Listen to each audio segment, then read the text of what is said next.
Pernah nggak sih merasa daun beringin di Korea terlalu besar? Padahal bonsai itu harus terlihat rimbun, proporsional, dan elegan.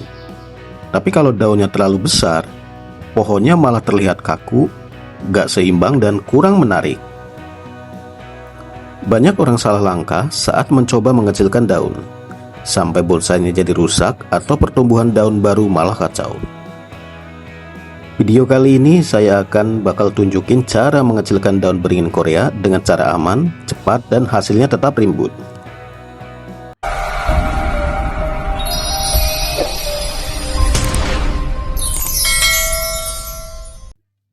Assalamualaikum sahabat bonsai setanah air, jumpa kembali di channel Arah Bonsai, yaitu channel yang membagikan edukasi dan pengalaman tentang dunia tanaman hias dan tanaman bonsai. Di video kali ini saya akan berbagi edukasi tentang cara mengecilkan daun dan merimbunkan daun pada bonsai beringin Korea. Jadi simak videonya sampai selesai, karena tips ini bisa langsung bikin bonsai kamu terlihat jauh lebih indah dan profesional. Baik sahabat bonsai, di tahap ini kita masuk proses utama, yaitu pull pruning daun atau buang daun semuanya pada beringin Korea ini. Seperti yang sahabat lihat, kondisi daun saat ini masih cukup besar dan kurang proporsional untuk ukuran bonsai seperti ini. Kalau dibiarkan, tampilan bonsai akan terlihat kurang rapi dan tidak padat. Di sini saya mulai memangkas satu persatu daun yang ada. Teknik cukup sederhana, kita potong di bagian tangkai daun dan usahakan jangan sampai melukai rantingnya. Untuk daun-daun yang besar seperti ini, langsung saja saya buang semuanya karena tujuan kita memang ingin merangsang pertumbuhan daun baru yang lebih kecil. Kenapa harus full pruning dan tidak setengah daun atau sebagian saja? Karena dengan membuang seluruh daun, energi tanaman akan difokuskan untuk menumbuhkan daun baru yang ukurannya lebih kecil dan lebih rapat. Ini adalah salah satu teknik yang sering digunakan untuk meningkatkan kualitas bonsai, terutama pada jenis beringin Korea yang memang responsif terhadap pruning. Saat melakukan pruning seperti ini, pastikan alat yang digunakan benar-benar tajam dan bersih. Ini penting supaya luka potongan cepat sembuh dan tidak menyebabkan infeksi pada tanaman. Sahabat juga harus perhatikan pohon.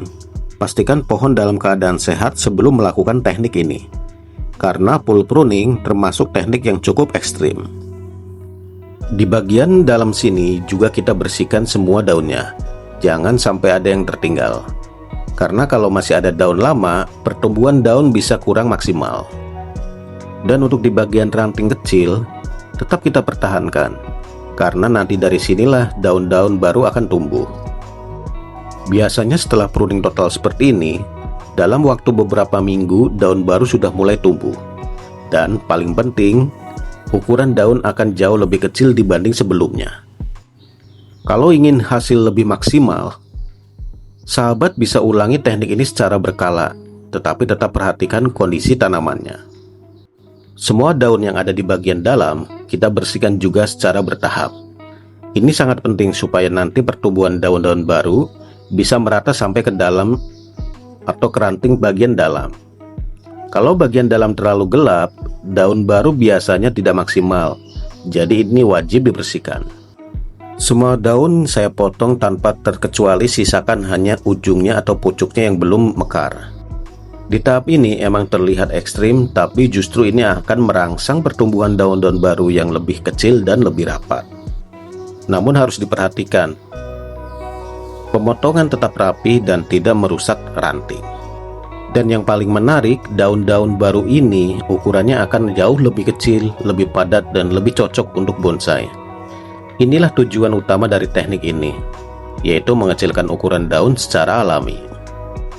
Namun perlu diingat, teknik pruning total seperti ini sebaiknya tidak dilakukan terlalu sering.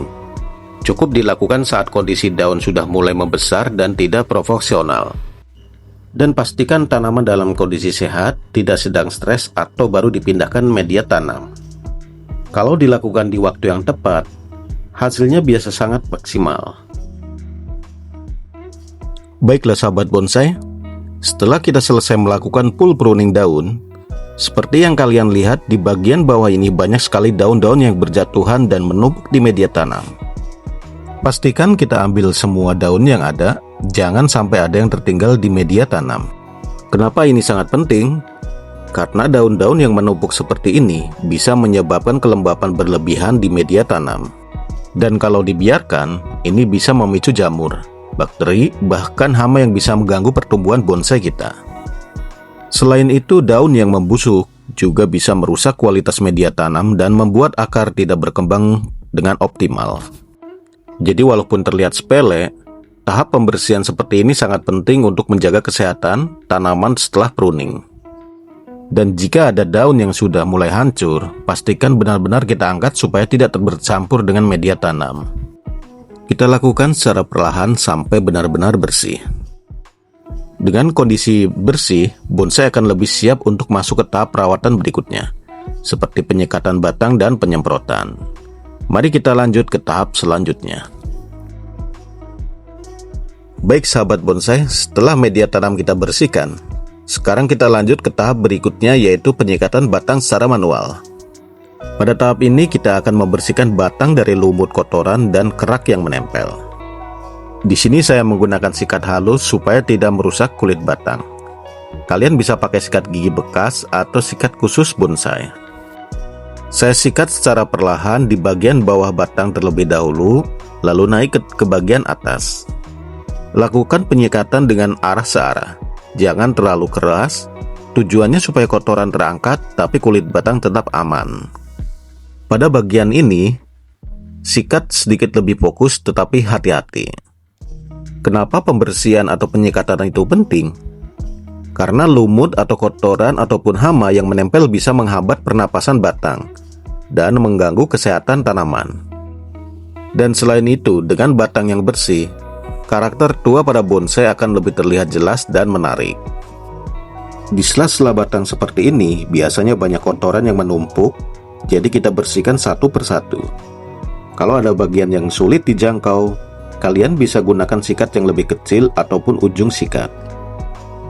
Saya lakukan perlahan sampai seluruh bagian batang terlihat bersih dan rapi. Dan jangan melakukan penyikatan saat kondisi batang terlalu kering ataupun terlalu basah.